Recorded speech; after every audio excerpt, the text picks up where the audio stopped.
নমস্কার বন্ধুরা, চলে এসেছি আজকে আপনাদের জন্য একটা নতুন রেসিপি নিয়ে।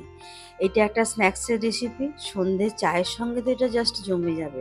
বাচ্চাদেরও বানিয়ে দিলে খুব খুশি হবে। আলিয়াস লাভ কিচেনে সবাইকে স্বাগত জানিয়ে আজকে রেসিপিটা আমি শুরু করছি। এটা বানানোর জন্য প্রথমে আমি ময়দা নিয়েছি। ময়দাটা আমি এখানে 500 গ্রাম নিয়েছি। আমার এখানে দুটো রেসিপির জন্য ময়দা নিলাম, তাই একটু বেশি নিয়েছি। দিলাম একটু নুন। এরপর এখানে আমি দেবো কালো জিরে।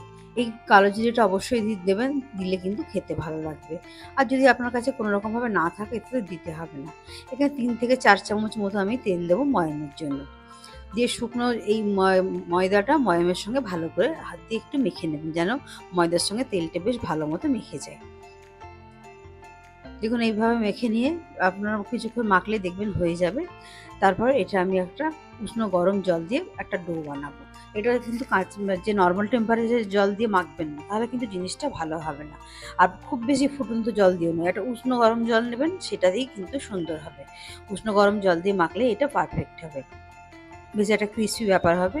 নাহলে কিন্তু যদি আপনি খুব বেশি ফুটন্ত জল দিয়ে মাখেন, সেটা নরম হয়ে যাওয়ার সম্ভাবনা বেশি থাকবে। আর যদি এমনি নর্মাল টেম্পারেচারে জলে মাখেন, সেটা শক্ত হয়ে যাওয়ার সম্ভাবনা থাকবে। এটা উষ্ণ গরম জলে মাখবেন, দেখবেন ওটা বেশ সুন্দর লাগে। এভাবে আস্তে আস্তে এটা মেখে নেবেন অল্প অল্প জল দিয়ে, একসঙ্গে বেশি জল দেবেন না। কেন এটা একটু খুব টাইট না হলেও মোটামুটি একটা টাইট মতো মাখতে হবে, তবে এটা জিনিসটা সুন্দর হবে।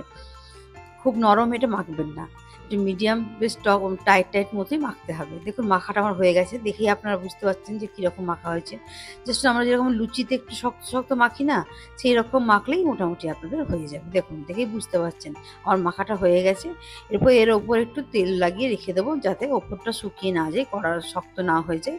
ওই জন্য একটু ভালো করে তেল মাখিয়ে রেখে দেবো। এটা সেট হওয়ার জন্য 0.5 ঘন্টা আমি রেখে দেবো সাইডে, একটা কিছু দিয়ে ঢাকা দিয়ে রেখে দেবো।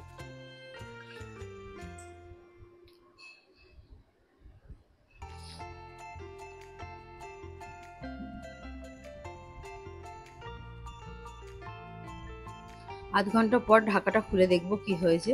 আধ ঘন্টা পর ঢাকাটা খুলে দেখুন, যে টাইট করে মেখেছিলাম, কিন্তু দেখুন আধ ঘন্টা পর কিন্তু এটা সেট হয়ে যাওয়ার পর আরেকটু নরম হয়ে গেছে। এটা তাহলে আমার জন্য পারফেক্ট হয়ে গেছে। এখান থেকে ছোট ছোট কয়েকটা লিচি কেটে নেব। এখানে আমার কিছুটা পরিমাণ এই রেসিপিটা হবে, কিছুটা অন্য রেসিপি হবে। আমার এখানে এতটা পরিমাণ লাগবে না, সেই জন্য কয়েকটা লিচি এখান থেকে আমি কেটে নিচ্ছি। আর কয়েকটা লিচি অন্য রেসিপির জন্য আমি নিয়ে রেখে দেবো। এটা বানানোর জন্য লাগবে কাঁচা লঙ্কা, পেঁয়াজ, ধনেপাতা, ডিম আর আলু, সেদ্ধ আলু ম্যাশ করে রেখে দিয়েছি। দিলাম আমি নুন, আর দেবো এখানে আমি এক ছোট চামচ, নুনটা আন্দাজ মতো দিলাম। ছোট এক চামচ দিলাম চাট মশলা, আর ছোট এক চামচ দিলাম আমি গরম মশলা। আর এখানে মোটামুটি কিছু মশলা আমি দিলাম না, তবে যদি আপনার কাছে ম্যাজিক মশলার প্যাকেট থাকে সেটা দিতে পারেন, সেটা কিন্তু স্বাদটা বেশ ভালো হয়। আমার কাছে ছিল না, তাই আমি চাট মশলাটা দিলাম। তবে ম্যাজিক মশলা দিলে কিন্তু চাট মশলাটা দেওয়ার প্রয়োজন হবে না। এটা ডিমটা ভালো করে গ্রেট করে দিয়ে দিলাম। এরপর আলতো হাতে ভালো করে এটা মেখে নেবেন। তাহলে এটা মাখলে কিন্তু খুব সুন্দর হয়ে যাবে। তাহলে আপনারা বুঝতে পারবেন মাখতে মাখতে যে জিনিসটা কীরকম হচ্ছে। এরপর যখন ওটা ডোটা মাখা হয়ে গেছে, এরপর এখান থেকে একটু লম্বা লম্বা ফিঙ্গার যেরকম আমরা বানাই না, সেরকম লম্বা লম্বা কয়েকটা বানিয়ে রেখে দেবো।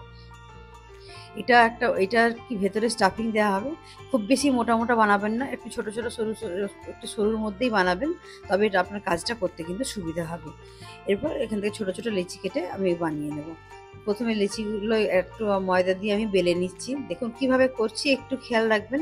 এটার ভাঁজটা একটু ব্যাপারটা অন্যরকম আছে, সেই জন্য আপনি প্রথম থেকে শেষ পর্যন্ত একটু দেখতে থাকুন যে কীভাবে জিনিসটা করছি। তবে আপনাদের সময় নষ্ট করে আজকে আমি অবশ্যই একটার বেশি দেখিয়ে দেবো, দুটো দেখিয়ে দেবো, যাতে আপনাদের বুঝতে সুবিধা হয়। 4-5টা কেটে নিলাম এরকম কাটার দিয়ে। এটা আপনারা চাইলে ছুরি দিয়েও কেটে নিতে পারেন। আমার কাছে একটা ছিল, আমি করে নিলাম। দিয়ে এরপর মাঝখানটা এইভাবে 4 চৌকো কাটবো। দুটো সাইড কিন্তু পুরো কেটে নেবো, আর দুটো সাইড কিন্তু আটকানো থাকবে, যাতে এটা ভেতরটা ফোল্ড করতে আমার সুবিধা হয়। দেখুন দুটো কোণ রেখে দিয়েছি, আর এই কোণটা কিন্তু পুরো কেটে নিয়েছি। ওটা দেখা যাচ্ছে না, কিন্তু ওইটা ওইভাবেই কাটা হয়েছে। দিয়ে যেটা কাটা হয়নি সেইখানে পুরটা ভরে দিলাম, যেদিকে লম্বা লম্বা রাখলাম। আর যেটা কাটা হয়েছে সেটা দিয়ে এটা আমি র্যাপ করে দিলাম।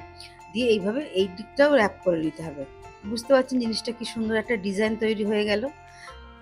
যদি আপনাদের বুঝতে অসুবিধা হয়, আমি আর একটা দেখিয়ে দেবো, কোনো অসুবিধা নেই। আজকে জিনিসটা একটু র্যাপ করাটা একটু ঝামেলা বলে ওই জন্য আপনারা সময় নষ্ট করে আর একটা দেখিয়ে দেবো।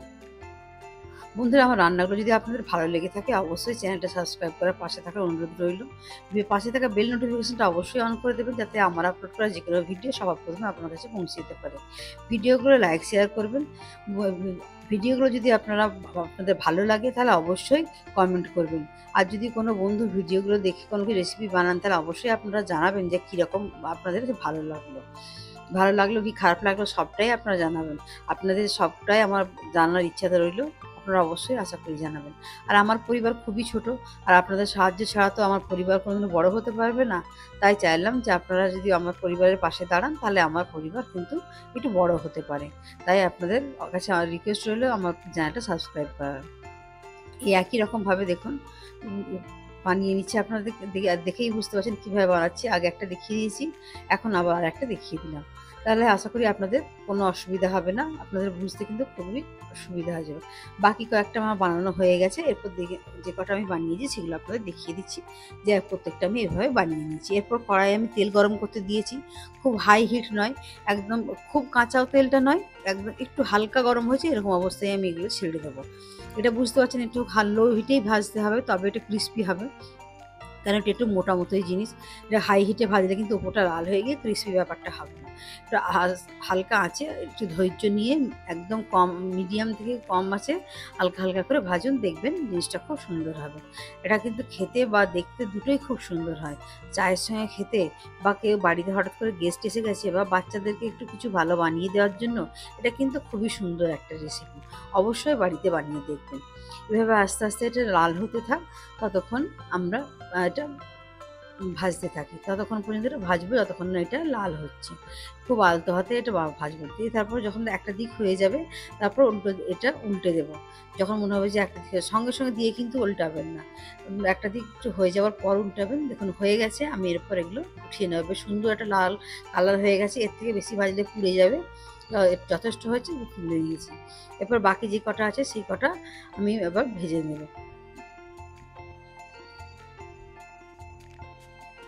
রেসিপিটা আমার পরিবেশনের জন্য সম্পূর্ণ হয়ে গেল। আপনারা ভালো থাকবেন, সুস্থ থাকবেন। ফিরে আসবো অন্য কোনো দিন অন্য কোনো রেসিপি নিয়ে।